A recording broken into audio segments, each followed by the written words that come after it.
오늘 우리에게 주시는 하나님 말씀 예레미야 29장 29절에서 31절까지 보시겠습니다. 29장 29절에서 31절입니다. 제사장 스바냐가 스마야의 글을 선지자 예레미야에게 읽어 들릴 때에 여호와의 말씀이 예레미야에게 임하여 가라사대 너는 모든 포로에게 글을 보내어 이르기를 여호와께서 느헬람 사람 스마야에 대하여 이같이 말씀하시되 내가 스마야를 보내지 아니하였거늘 그가 너희에게 예언하고 너희로 거짓을 믿게 하였도다. 아멘.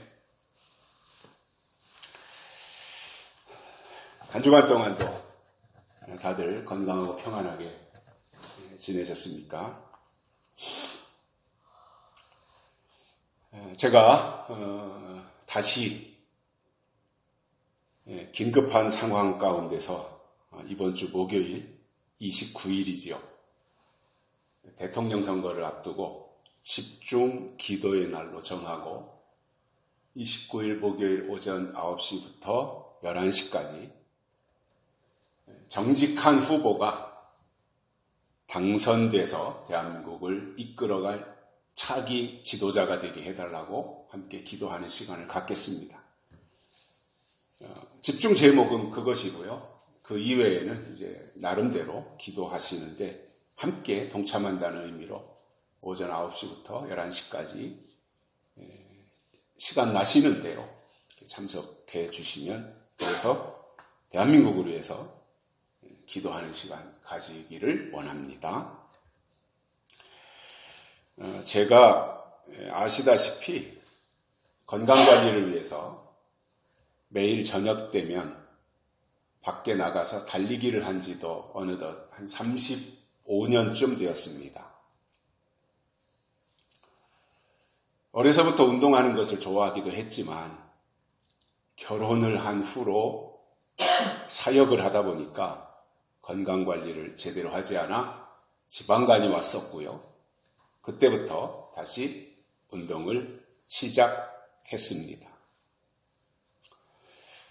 제가 해보니까 달리기라고 하는 운동이 비용이 드는 것도 아니고 시간만 있으면 그리고 자기의 의지만 있다면 아무 데서나 할 수 있는 장점이 있기 때문에 또 운동 효과도 뛰어나고요.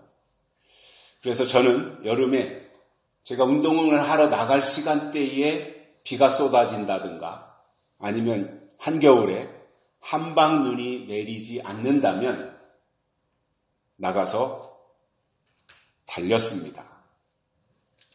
평균으로 한다면 제가 대충 계산해 보니까 1년 365일 중에서 운동을 하지 않는 날은 1년에 한 30일 안팎되는 것 같아요. 그리고는 거의 매일 저녁 되면 밖에 나가서 6km에서 8km 정도를 달립니다. 그런데 제가 한 달쯤 전에 유튜브를 보다가 어느 육상부 감독이라고 하는 분이 그 유튜브 영상에 나와가지고 달리는 법에 대해서 설명을 하는 것을 봤어요.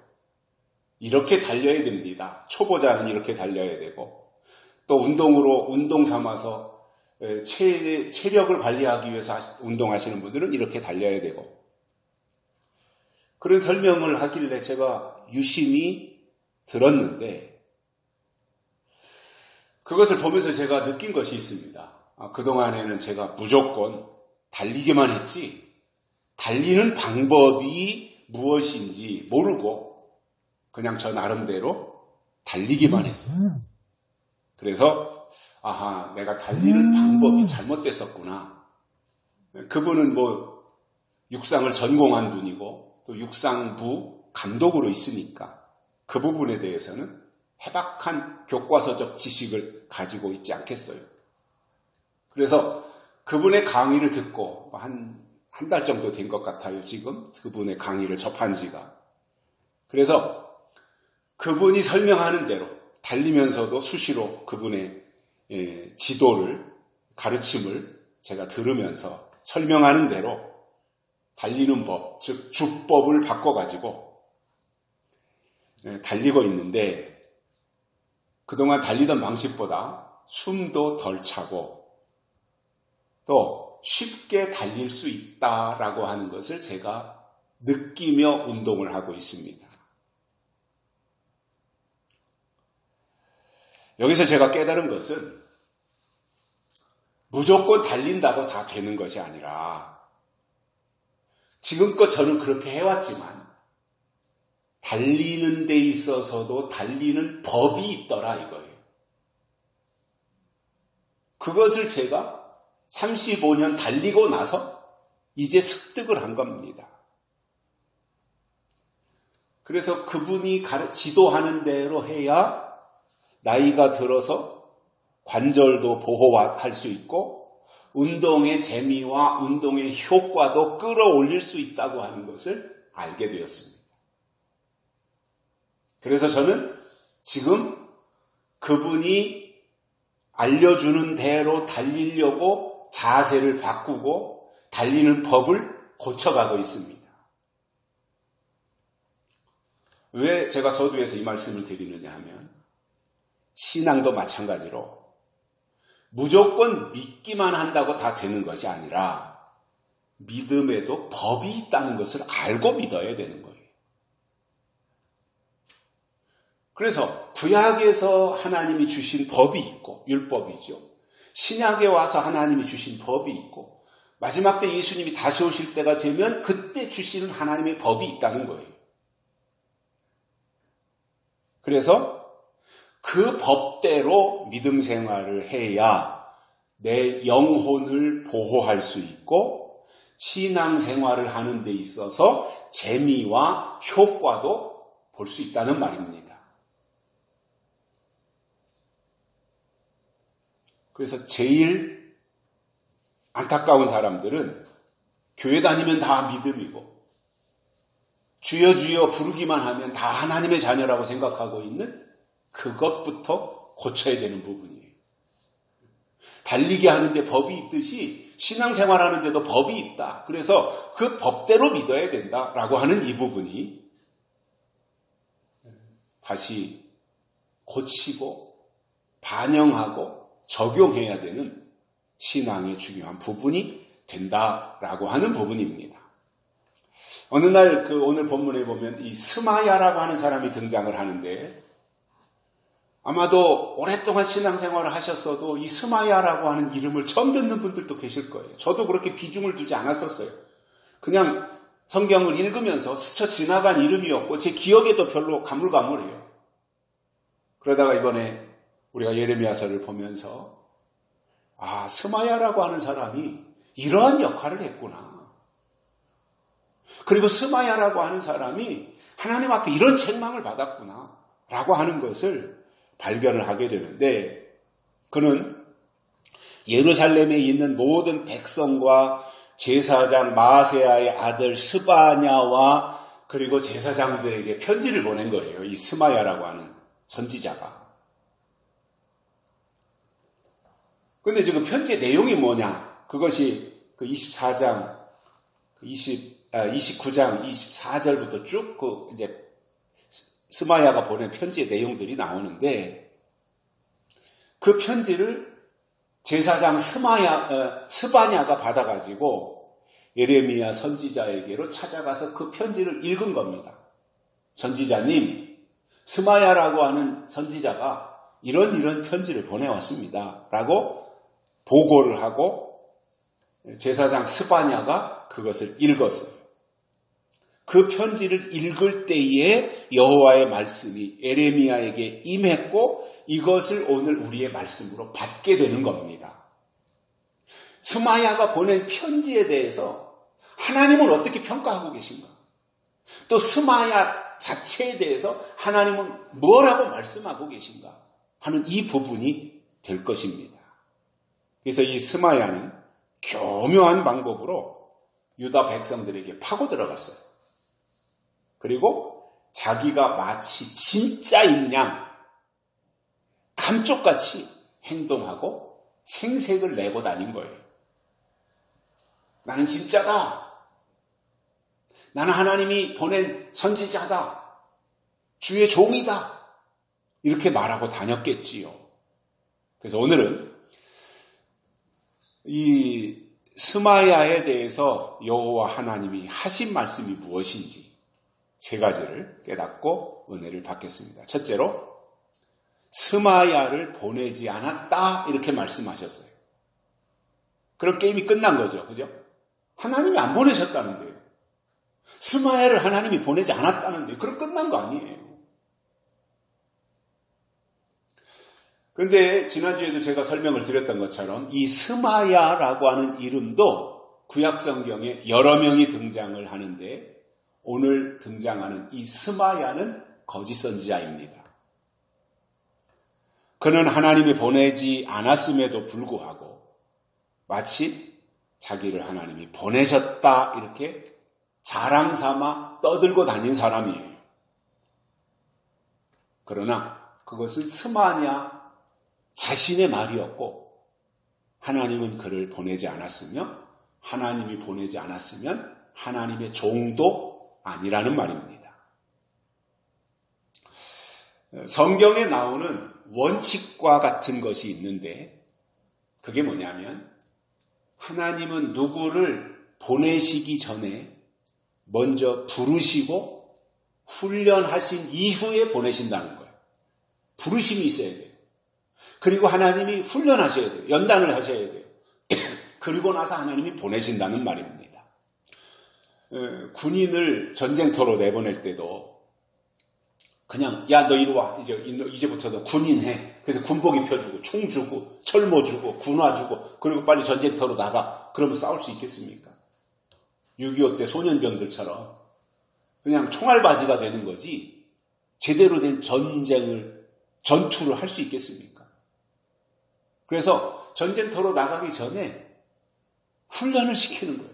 제식 훈련도 시키고 정신교육도 시키고 각계전투도 시키고 총검술 훈련도 시키고 총을 어떻게 쏘는지 어떻게 조준을 해야 되는지 어떻게 겨누어야 되는지 이런 것들에 대해서 다 충분히 훈련을 시킨 이후에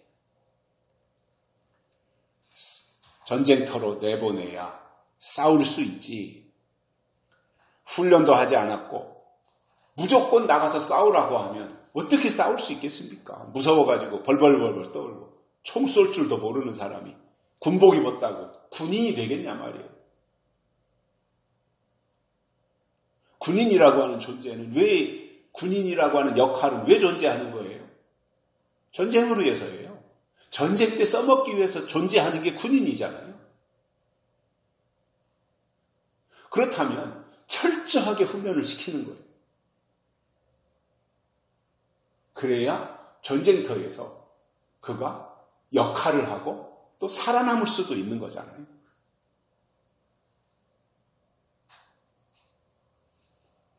제가 처음에 훈련소를 마치고 수색대로 차출 받아가지고 들어가는 그 부대로 가는데 그 부대 정문을 통과하는데 정문 위에 딱 그 글씨가 써 있더라고요. 해골바가지가 하나 가운데 그려져 있고 평소에 땀 한 방울, 전시에 피 한 방울 이렇게 써 있는 거예요. 무서운 말이잖아요. 그런데 그만큼 열심히 훈련해야 된다고 하는 내용도 그 속에 담고 있는 거거든요. 그래서 훈련은 최선을 다해서 열심히 하고 실전처럼 열심히 훈련하고 그리고 유사시에 배치해가지고 거기서 전쟁을 할 수 있도록 전투를 할 수 있도록 해주는 그 단계까지 가야 그 군인이 정상적으로 적군과 대치해서 싸우고 그리고 자기도 살아남을 수 있는 겁니다. 마찬가지로 하나님도 부르신 종을 이 모양 저 모양으로 철저하게 훈련하신 이후에 보내셔서 마귀의 머리통을 박살내게 하시는 거거든요. 그러면 구약성경에 나오는 참 선지자들, 소선지자 12명, 대선지자 4명, 16명의 구약 성경에 참 선지자들이 나오잖아요. 그 이외에도 또 있지만. 그리고 사사들이 있잖아요. 사사. 드보라라든가 삼손이라든가 이런 사사들도 등장을 하거든요. 이 선지자들이나 사사들이나 이러한 사람들은 구약시대에 하나님이 보내신 사람이었고, 신약에서도 하나님이 쓰신 사람들을 보면 하나님이 보내신 사람들이었습니다. 그들은 어디에 있든지, 그리고 상황이나 처지나 이런 것과는 상관이 없이 하나님의 뜻과 하나님의 법을 말하고 하나님의 일을 성취하며 하나님의 계획을 알리는 그 역할을 했고 그 일에 쓰임받았던 것입니다. 신약 성경에서 하나님이 보내신 대표적인 사람을 한 명만 본다면 세례 요한을 꼽을 수 있는데, 그를 보내신 목적은 예수님의 길을 준비하는 사명 때문이었습니다. 요한복음 1장 6절에 하나님께로부터 보내심을 받은 사람이 있으니 그의 이름은 요한이라 이렇게 말씀합니다. 세례 요한을 말하지요. 하나님이 보내신 사람, 세례 요한이었다 이겁니다. 그래서 하나님의 일은 하나님이 보내신 사람들이 하는 것이고, 그들 속에는, 하나님이 보낸 사람들 속에는 보내신 분의 뜻이 있어서 그 일을 이루는 거거든요. 그러나 오늘 본문에 나오는 스마야는 어땠습니까? 하나님이 그를 보내시지 않았는데 하나님이 보내셨다고 거짓말을 했어요. 놀랍게도 이 스마야는 바벨론의 포로로 잡혀간 유다 백성들에게 거짓된 희망을 주면서 하나님의 뜻을 잘못 전달한 겁니다. 왜곡한 사람이에요. 하나님의 뜻대로 하나님의 뜻과 하나님의 약속을 백성들에게 전달하고 그것을 심어줘야 되는데 잘못 전달하는 거예요. 그래서 스마야가 똑같이 바벨론에 자기도 포로로 있으면서 어느 날 예루살렘의 제사장 스바냐에게 편지를 보냈던 겁니다. 그 내용이 뭐냐면 스마야가 스바냐 제사장에게 편지를 보냈는데 그 내용은 에레미야가 미쳤다라고 하는 거예요. 그래서 에레미야를 빨리 감옥에 가두든가 그를 징계하라 이렇게 요구한 거예요. 말이 안 되는 거잖아요, 지금. 그러면서 한술 더 떠가지고 이 스마야는 에레미야가 지금 하나님의 뜻이 아닌 거짓말을 하고 다닌다. 해악질을 하고 있다, 지금. 이렇게 스바냐 제사장에게 편지를 보냈던 겁니다.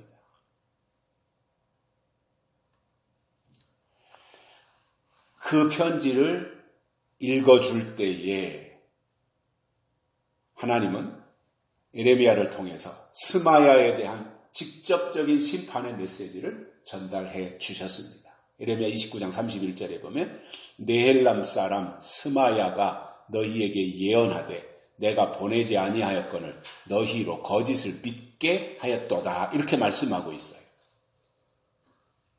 그래서 하나님은 그가 거짓을 퍼뜨렸기 때문에 그와 그의 후손이 복을 받지 못할 것이고 그 백성 가운데 아무도 남지 않을 것이라고 선언하신 거예요. 우리나라 조선시대에 왕을 거역하면 삼족을 멸하지요. 삼족.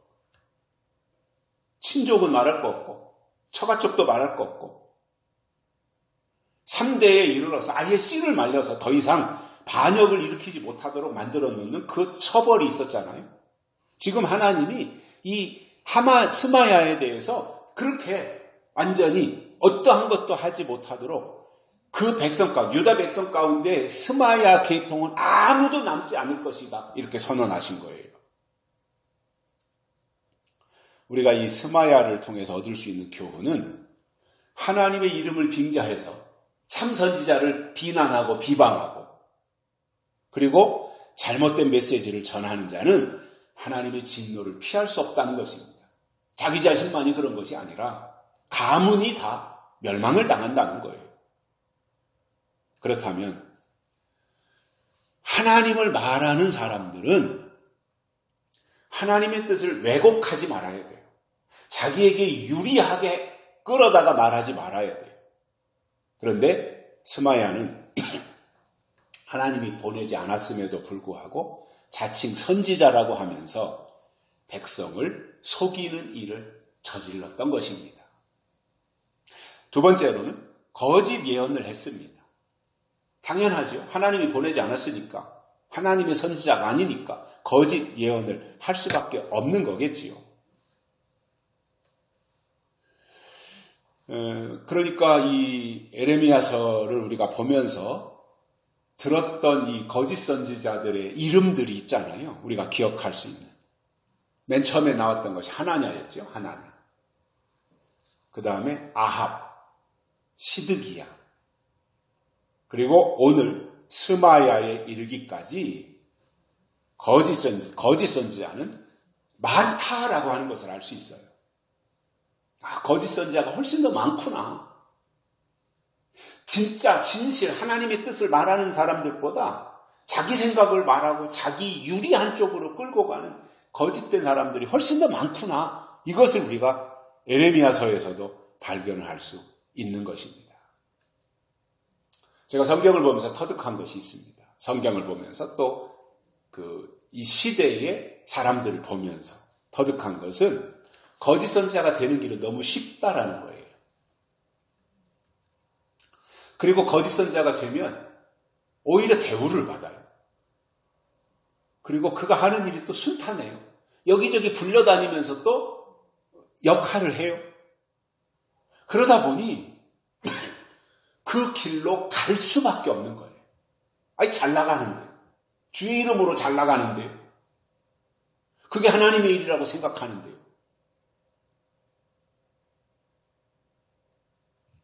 뭔가 성경 속에서 하나님의 뜻이 무엇인지, 이 시대에 하나님의 의도, 하나님의 계획이 무엇인지, 하나님의 법이 무엇인지 그런 거에 대해서 찾고 또 그 방향으로 가려고 하는 고민하는 흔적도 전혀 없이 그냥 성경 읽고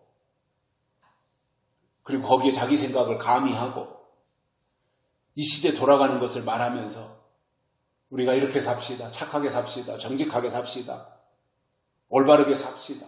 물론 좋은 이야기지요. 그 자체가.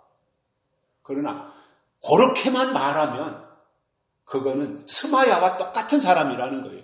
하나님의 뜻을 제대로 말하지 않는 거죠. 왜곡하기도 하지만 확실한 하나님의 뜻을 올바르게 전달하지 않는 거지. 그러니까 사람이 누가 대접해주고 대우해주고 높여주고 떠받들어주고 하면 싫어할 사람이 어디 있어요? 그것도 자기가 그 위치에서 목사라는 이름으로. 그러니까 하나님의 이름으로 자기가 지금 하나님 때문에 대우받고 있다고 생각하고 그것을 전부로 여기고 가는 거예요.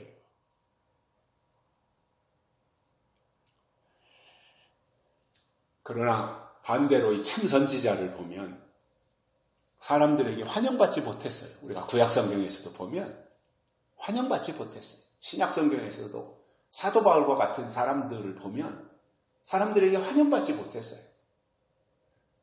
붙잡혀다가 매를 맞질 않나. 실컷 두들겨 패고는 거의 죽어가니까 성 밖에다가 내다 버리면 거기서 툭툭 털고 일어나서 또 복음을 전하러 다니고. 이게 사도 바울이에요. 사도 바울이 다메섹 도상에서 하나님을 만난 이후에 그가 대우받은 적이 있습니까? 오히려 다메섹 도상 이전에 바울이 아니라 사울이었을 때는 대우받았어요. 왜냐? 가말레엘의 문화생이고 바리새인이었고 로마의 시민권을 가지고 있었고 또 그가 정치적인 야망도 있어가지고 뜻이 컸기 때문에 그때는 떠받들어주는 사람도 있었을 거예요.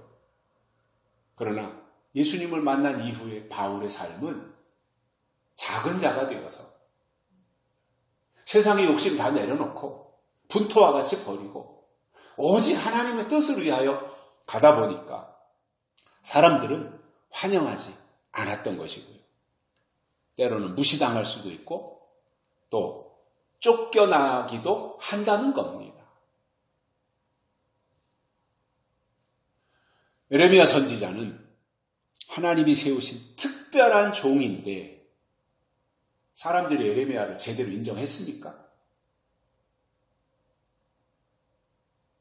사정이 이러다 보니 사람들은 진짜와 가짜를 분별하지 못하는 거예요. 왜냐하면 참 선지자도 하나님을 말해요. 거짓 선지자도 하나님을 말해요. 그러다 보니 겉으로 보면 똑같은 선지자로 보이는 거예요. 그러나 참 선지자는 하나님의 말씀을 받아서 전달하다 보니 참 선지자의 말을 백성들이 들을 때 아파요. 지적을 당하고 책망을 당하니까 아플 수 있어요. 그리고 싫은 거예요, 그 자체가.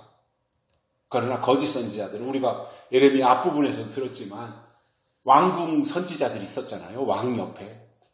임금님 옆에. 유다의 임금 옆에 수많은 왕궁 선지자들이 있었어요. 그들은 왕이 듣기 싫은 말, 백성들이 듣기 싫은 말 하나도 안 해요. 그냥 늘 잘 되고 있다, 잘하고 있다, 평안하다, 안전하다 이렇게만 말하는 거예요. 그러니까 그들 인기가 좋을 수밖에 없는 거지요, 사람들에게는. 그러나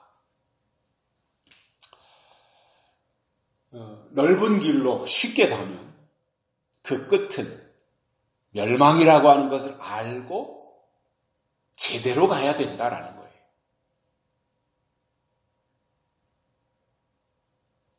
사람들이 좁은 길 끝에 생명이 있다 그러면 그것을 알면 좁은 길로 서로 가려고 하겠지요. 넓은 길로 갔는데 넓은 길 끝에 멸망이 있다 그러면 누가 그 길로 가겠습니까? 그런데 길이니까 이왕이면 많은 사람들이 가는 게 진리 아니겠어? 다수가 인정하는 게 진리 아니겠어? 옳은 거 아니겠어? 이렇게 생각하고 그 방향으로 몰려가는 거거든요.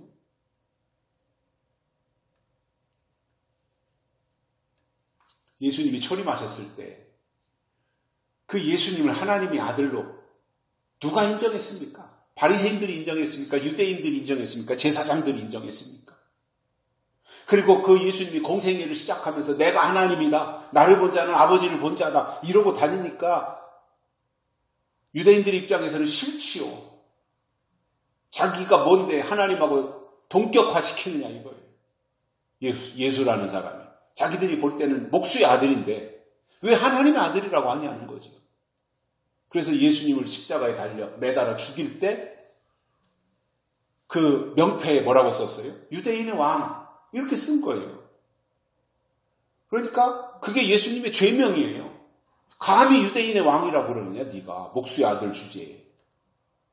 그런데 그게 실제로 예수님은 유대인의 왕으로 오신 분이잖아요. 그래서 유대인들이나 바리새인들 제사장들은 예수님을 참남되다고 왕이라고 한다고 자기가 하나님이라고 한다고 유대의 왕이라고 한다고 십자가에 못 박아 죽이는 십자가 명패에다가 그렇게 써붙였지만 사실은 그 명패가 예수가 유대인의 왕이고 하나님의 아들이라고 하는 것을 증명해 준 사건이 되는 거잖아요. 그래서 사람들로부터 인정받는다. 물론 좋은 거죠. 당연히 우리가 그리스도인으로서 사람들과 불협화음을 일으키고 사람들과 싸우고 사람들 인상 쓰게 할 필요는 없는 거죠.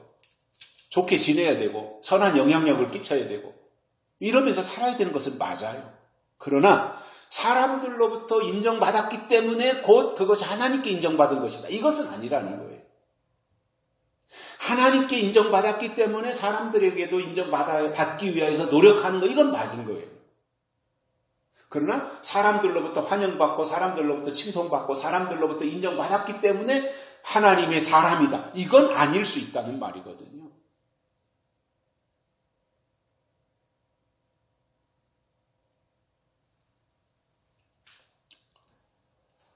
이왕이면 우리가 하나님의 뜻을 말하면서 하나님을 바라보고 하나님을 꿈꾸며 살아야 신앙인으로서 이 세상에서도 행복하지 않을까요?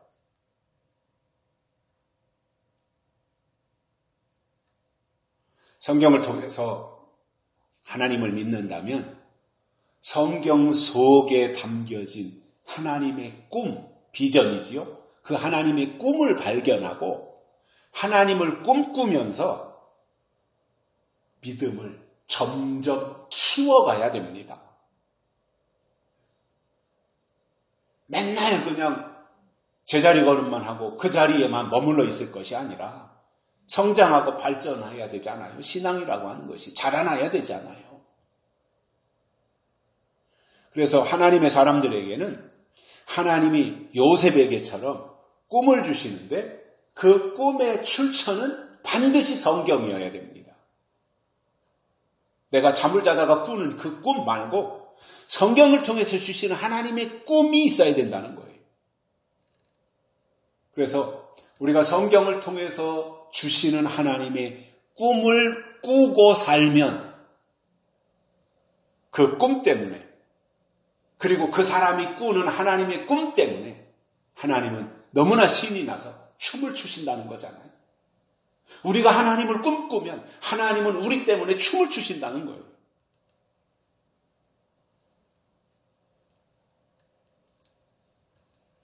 이왕이면 우리가 하나님을 믿으면서 하나님을 춤추게 해드리면 얼마나 좋겠습니까? 이왕이면.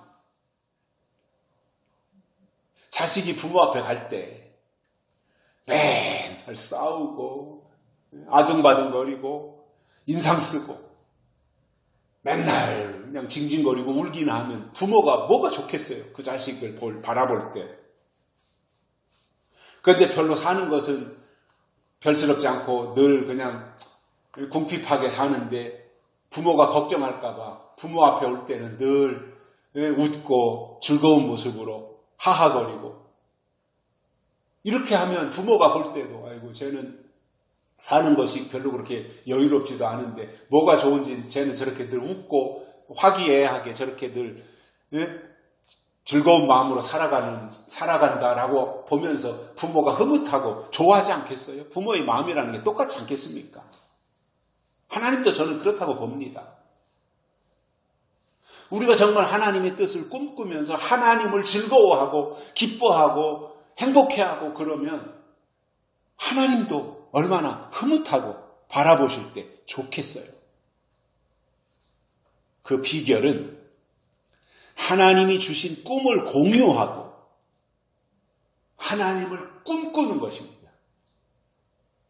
저는 2025년 지금 이 시점에서 최고의 꿈은 요한계시록이라고 생각을 하는데 그 이유가 있습니다. 계시록 안에는 하나님의 계획과 하나님의 뜻과 하나님의 목표와 하나님의 목적과 그리고 하나님이 하실 일이 무엇인지로 가득 채워져 있기 때문에 그래요. 계시록은 일곱인, 일곱 나팔, 일곱 대접 이것에 대한 설명이잖아요.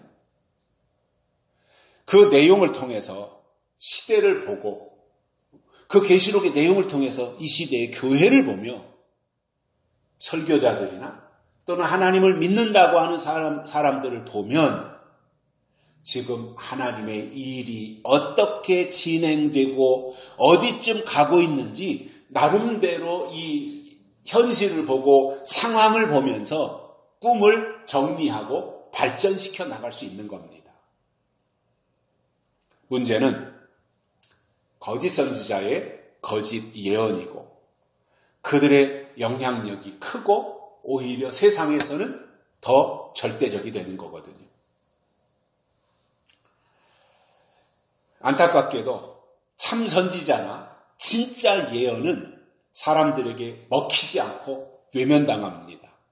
그건 뭐 성경이 입증하는 거니까요.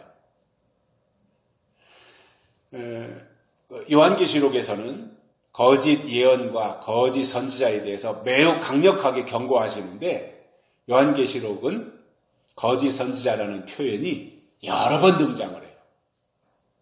계시록 13장 11절부터 14절에 보면 또 내가 보며 다른 짐승이 땅에서 올라오니 큰 이적을 행함으로 땅에 거하는 자들을 미혹하여 이렇게 말씀하고 있거든요.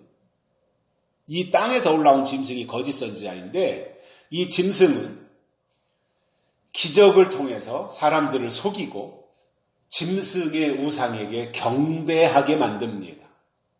또 계시록 19장 20절에 보면 짐승이 잡히고 그 앞에서 이적을 행하던 거짓 선지자도 함께 잡혔으니 이런 말씀이 나옵니다. 그래서 하나님의 최후 심판에서 거짓 선지자는 짐승과 함께 불못에 던지시는데 하나님은 거짓 예언을 한 결과 심판과 멸망으로 끝난다고 하는 것을 계시록을 통해서 보여주신 겁니다. 또 계시록 16장 13절 14절에 보면 용의 입과 짐승의 입과 거짓 선지자의 입에서 더러운 영 3개가 나오니 세 더러운 영이 나온다고 그랬죠. 이는 귀신의 영이라 이적을 행하여 온 천하 왕들에게로 가서 이렇게 이어지고 있어요. 다시 말해서 거짓 선지자가 나와서 활동할 때, 거짓 선지자들이 말할 때, 거짓 선지자들이 설교할 때 성경과 전혀 다른 엉뚱한 잘못된 가르침을 말한다기보다는 하나님이 하실 일을 제대로 알려주는 예언의 말씀이 누락된 설교를 한다 이 말입니다. 그래서 예언이 없는 설교는 하나님의 말씀이 아닌 겁니다. 세 번째로는 거짓 것을 믿게 하셨다 이렇게 설명하고 있습니다. 그래서 거짓과 가짜를 말하면서 그것을 진짜라고 속일 때 그것을 사람들이 믿고 따르게 된다는 거예요. 정상이라면 가짜와 거짓은 배척해야 되잖아요. 따라가면 안 되는 거잖아요. 정상적이라면. 근데 그게 잘 안 되거든요. 사람의 두뇌라고 하는 것을 보면 처음에 누구 말을 들었느냐 그 영향이 참 커요. 처음에 누구 말을 들었느냐 그리고 어떤 말에 대해서 계속해서 반복해서 집중적으로 듣고 있느냐에 따라서 생각의 방향이 완전히 달라지고 그리고 나중에 가서 전향하는 것도 쉽지 않습니다. 우리나라에서도 보면 지금 대통령 선거가 한참 진행 중입니다. 그런데 우리들이 볼 때는 저 민주당이 이재명 같은 사람을 누가 지지할까 이렇게 생각하잖아요. 왜냐하면 그때그때 말이 달라져요. 유리할 때는 자기가 다 했다 그래요. 그런데 그것이 불리해지면 자기가 안 했다 그래요. 그리고 딴 사람한테 뒤집어 씌워버려요. 그리고 입에 담을 수 없는 욕을 습관처럼 해요. 그러니 그의 실체를 알면 누가 그 사람을 지지하겠습니까? 그 사람이 대통령 되기를 누가 바라겠어요? 그런 저급한 사람인 줄 안다면. 제 주변에서도 친구 중에도 이재명이 대통령이 되면 좋겠다 이렇게 말하는 사람이 있어요. 그래서 야, 너 이재명에 대해서 제대로 아냐? 그러면 잘 몰라요. 너 이재명이 형수한테 욕한 거 알아보려고 했더니 모른대요. 들어봤어? 안 들어봤어? 안 들어봤다는 거예요. 그럼 한번 그거 들어봐. 그러고 듣고 나서도 이재명이 지지할 거 했더니 내가 그걸 왜 들어야 돼? 그러는 거예요. 그러니까 이재명이를 지지하는 사람들은 이재명이가 무슨 짓을 했는지 모르는구나 이렇게 생각을 하게 되는 거더라고요. 제가 이렇게 주변에서 사람들을 보니까. 그리고 이런 상황 속에서 놀랍게도 이재명이를 지지하고 찬양하며 열렬하게 쫓아다니는 사람들이 굉장히 많다고 하는 것 때문에 또 놀라게 되는 거예요. 지지율이 제일 높다고 하는 것 때문에 또 놀라게 되는 거예요. 아니 이럴 수가 있어? 아니 대한민국이 정상적인 국가의 선진국이라고 하는데 이럴 수가 있어? 이게 말이 돼? 이런 생각을 하게 되는 거예요. 그래서 저도 그렇고 제 주변에서 정상적인 생각을 가지고 있는 사람들은 이재명에 대해 생각할 때 한마디로 저 사람은 인격이 망가진 사람이구나 이렇게 평가 내리거든요. 저도 그렇게 생각을 해요. 무엇을 잘못했고 이런 걸 떠나서 저 사람은 인격이 망가졌구나 이렇게 생각이 드는 거예요.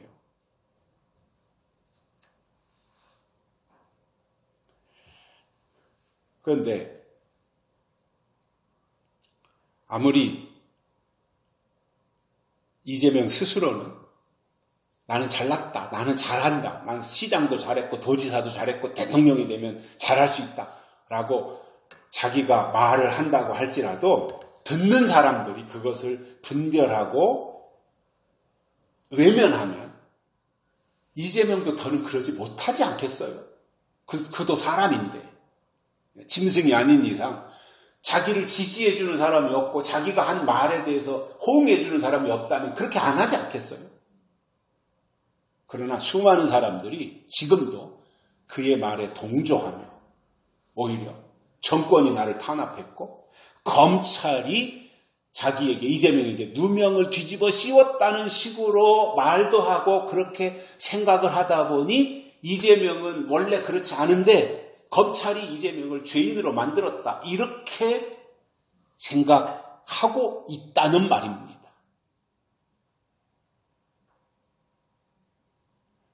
저는 저도 부족하지만 어떤 일이 있을 때 또 누군가가 나타나서 어떤 주장을 할 때 옳으냐 그르냐 이것이 판단의 기준이 되어야 해요. 그렇지 않습니까? 옳으냐 그르냐로 가야 되는 게 맞잖아요. 그런데 현실은 어떻습니까? 내 편이냐 아니냐 이렇게 가는 거예요. 내 편이냐 아니냐. 즉 좌냐 우냐 이것에 따라서 심각한 범죄자임에도 불구하고 내 편이니까 추종한다고 하는 것은 다 병들었다는 증거인 거잖아요. 오히려 거짓과 가짜는 발붙이지 못하도록 진실을 추구하고 진짜를 따라가야 하는데 거짓말을 듣고 믿으며 따라간다고 하는 것은 듣는 그 사람, 쫓아가는 그 사람도 거짓되다고 하는 말입니다. 신앙도 마찬가지입니다. 신앙은 진리를 추구해야 돼요. 그리고 이것이 하나님의 뜻이냐, 하나님의 뜻이 아니냐. 이것을 분별해야 정상인 거예요. 누가 말했기 때문에 우하고 거기로 몰려가고. 그것보다는 그 사람이 말을 그동안 성실하게, 그동안 착실하게 일 잘했는데 이런 주장을 하네? 새로운 주장을 하네? 그러면 그가 하는 주장이 성경과 맞는 거야? 하나님의 뜻과 맞는 거야? 이것을 점검해서 옳을 때 받아들여야지 점검할 생각은 하지 않고 검토할 생각을 아예 안 하고 그 사람이 한 말은 다 진리다 이렇게 생각한다면 싸잡아서 그것은 다 문제가 커지는 거지 않겠습니까?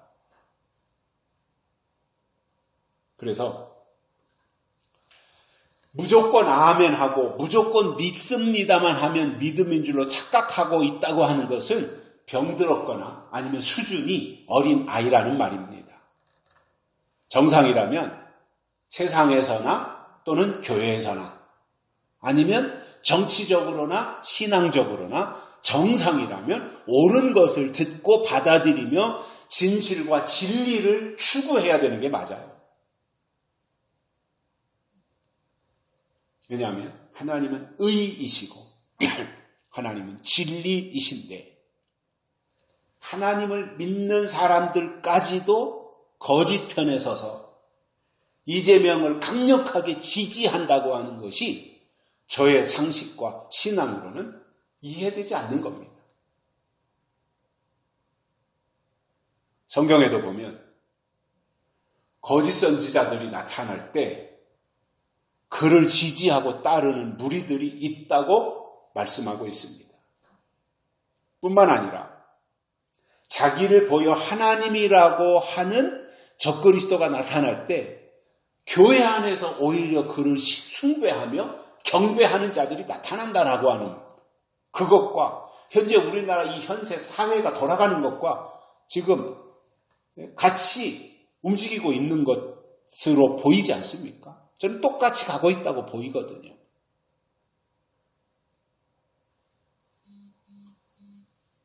왜 그렇게 되느냐 하면 먼저는 앞에서 인도하는 자들이 거짓 선지자와 적그리스도의 정체 또는 그들이 나오면 하는 일이 무엇인지 성경적으로 알려주지 않은 탓이에요. 그러니까 깊이 있게 성경을 안 가르쳐 준 거예요. 겉핥기식으로 설교는 했는데 깊이 있게 설명하지 않은 거예요.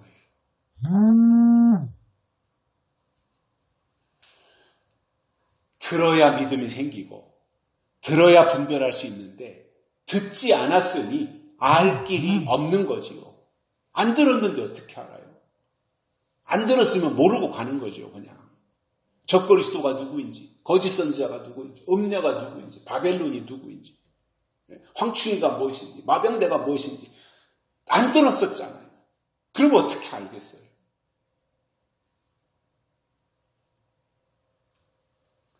그러다 보니 과거에 들은 전통적인 것은 있는데 새롭게 나타나는 하나님의 뜻에 대해서는 들은 적이 없기 때문에 알지 못한다는 말입니다. 이러한 사람들이 성경에 나타난 하나님의 계획과 하나님의 법을 알 수 있겠습니까? 안 들은 사람들이 어떻게 하나님의 뜻을 알아요? 하나님이라고 하는 이름은 계속해서 교회에 나와서 반복해서 들었기 때문에 하나님이라고 하는 이름은 알아요. 하나님이 계시구나. 하나님이 창조하셨구나. 하나님이 섭리하고 계시구나. 하나님이 주관하고 계시구나. 이건 알아요. 예수님에 대해서 귀가 따갑게 들었기 때문에 교회 다니면서 예수님이 누구신지 하나님의 아들이시구나. 예수님이 이 땅에 오셔서 우리 죄를 위해 십자가에 달려 돌아가셨구나. 3일 만에 부활하셨구나. 승천하셨구나. 이런 정도는 알아요. 근데 그거는 어찌 보면 가장 초보적인 거잖아요.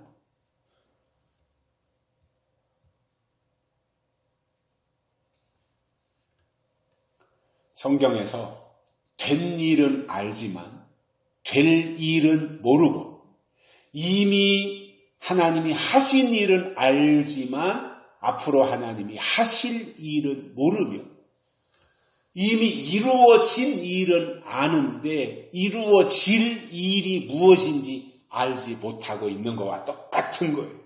한마디로 예언의 말씀이 없다 말입니다. 성경을 통해서 하나님께 속한 믿음은 된 일을 통해서 될 일을 알고 하신 일을 통해서 앞으로 하나님이 하실 일이 무엇인지 아는 것입니다. 우리가 학교에서 역사를 배우는 이유가 있잖아요. 역사를 배우는 이유가 뭐예요? 그 역사, 과거에 일어났던 그 역사를 통해서 현재를 보고 미래를 예측하는 거거든요. 이게 역사 교육의 목적이잖아요. 그렇기 때문에 구약의 이스라엘이 이랬다, 유다가 이랬다, 이런 역사를 우리가 성경을 통해서 배웠다면 그렇기 때문에 현재가 어떠냐? 우리가 지금 어떻게 살아야 되느냐? 지금 어떻게 하나님의 뜻대로 살아야 되느냐? 그 생각을 해야 될 뿐만 아니라 앞으로 하나님이 어떻게 하실 것이냐? 무슨 일을 하실 것이냐? 이것을 우리가 성경을 통해서 보고 대비하며 가야 된다는 말입니다. 그런데 믿음이라고는 말하는데 영이 자라지 않고 맨날 제자리 걸음만 하고 있으면 성장하지 못하고 우유나 젖이나 먹으면서 단단한 식물을 먹지 않으면 신앙은 절대로 성장하지 못하고 성장하지 못하면 다시 오시는 예수님을 맞이할 수 없는 겁니다. 그래서 성령은 우리에게 장래의 일, 즉 될 일, 하실 일, 이루어질 일을 알려주시는데 이 장래사를 모른다고 하는 것은 성령의 절대적인 영향력 아래 있지 않다는 말입니다. 이렇게 되면 수준이 낮아서 분별을 못하고 하나님의 뜻에 대해서 듣지 않기 때문에 그 속에 하나님께 속한 믿음도 없는 겁니다.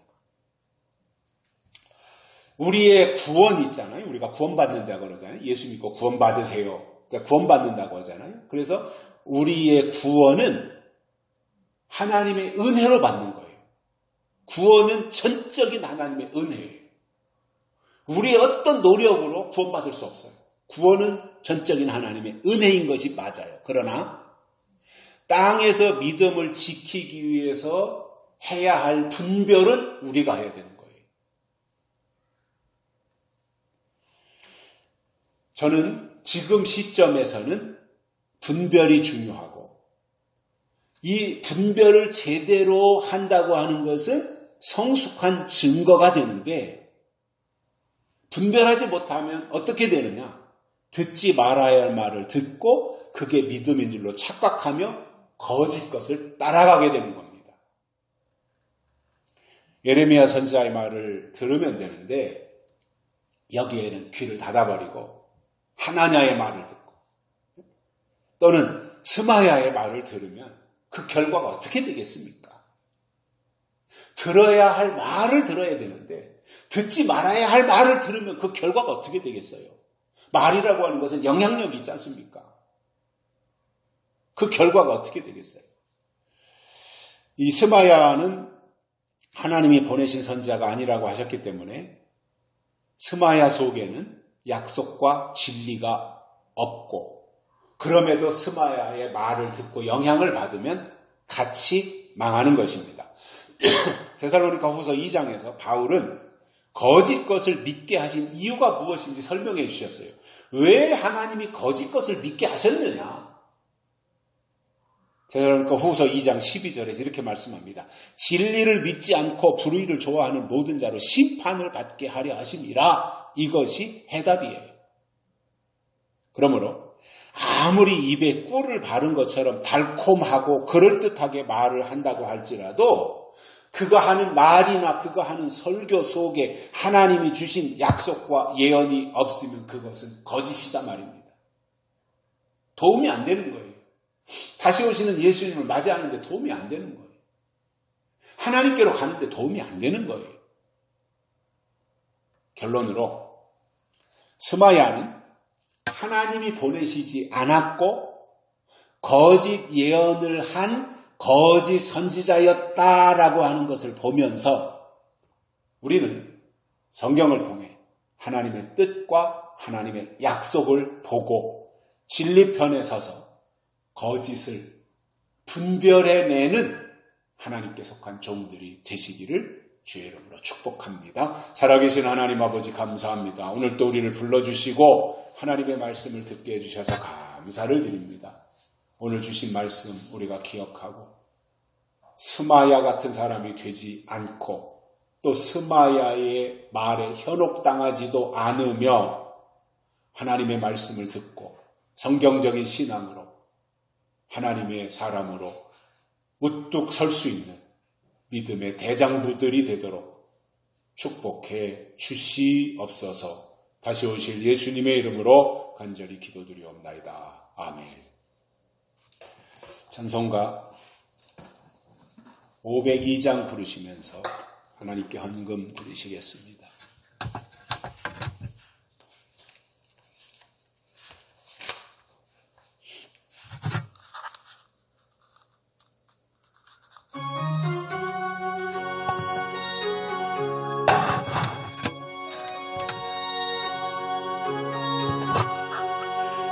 대산을 넘어 험곡에 가도 빛 가운데로 걸어가면 주께서 항상 지키시기로 약속한 말씀 변치 않네. 하늘의 영광 나의 맘속이 차고도 넘쳐 할렐루야를 힘차게 불러 영원히 주를 찬양하리.